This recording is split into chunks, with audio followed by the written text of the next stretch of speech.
Education is one thing that no one can take away from you. It is a quote by Eleanor Degran. Have you ever heard of a name?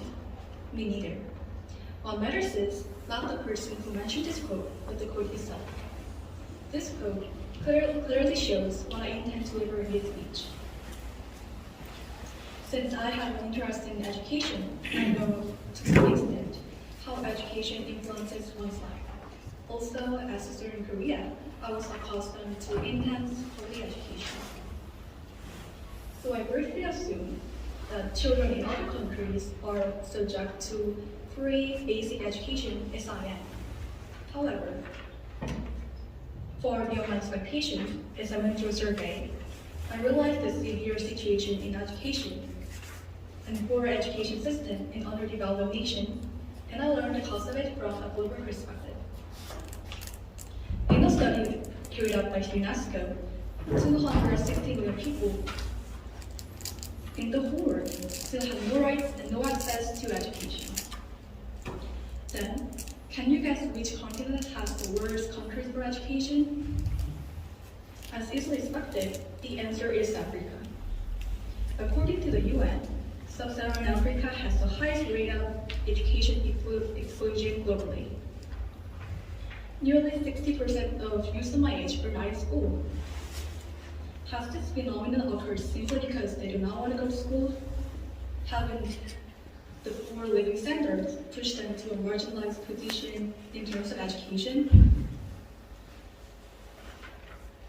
They work every day in inadequate conditions to earn their living expenses on behalf of their families, which means they are exploited with unfair treatment and exorbitant salaries. In order for them to support families, study and go to school, money, time, and strength are required.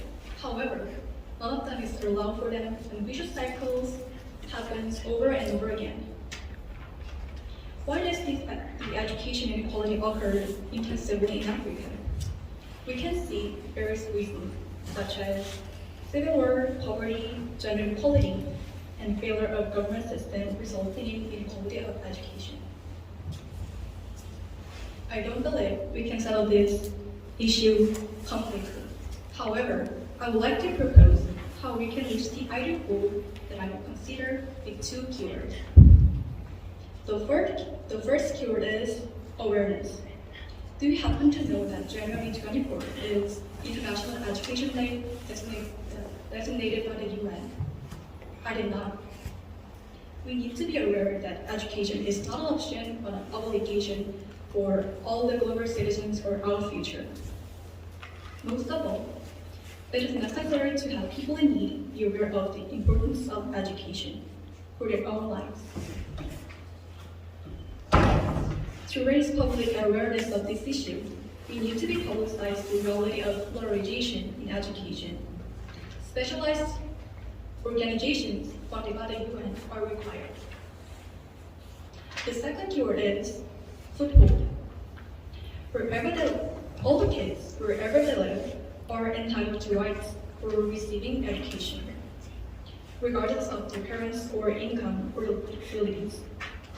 We have guaranteed the minimum foundation of education for the children who are at the bottom of the education inequality caste system. To make it possible, societies which face challenges in providing basic education in underdeveloped countries should be redesigned.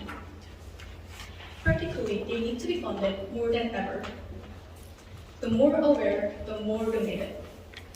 In the long term, the cost of not educating them far outweighs the cost of education.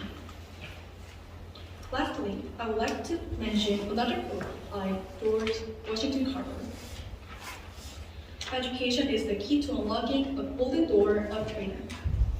We should progress together to the goals to unlock the world freedom for all the children in the whole world.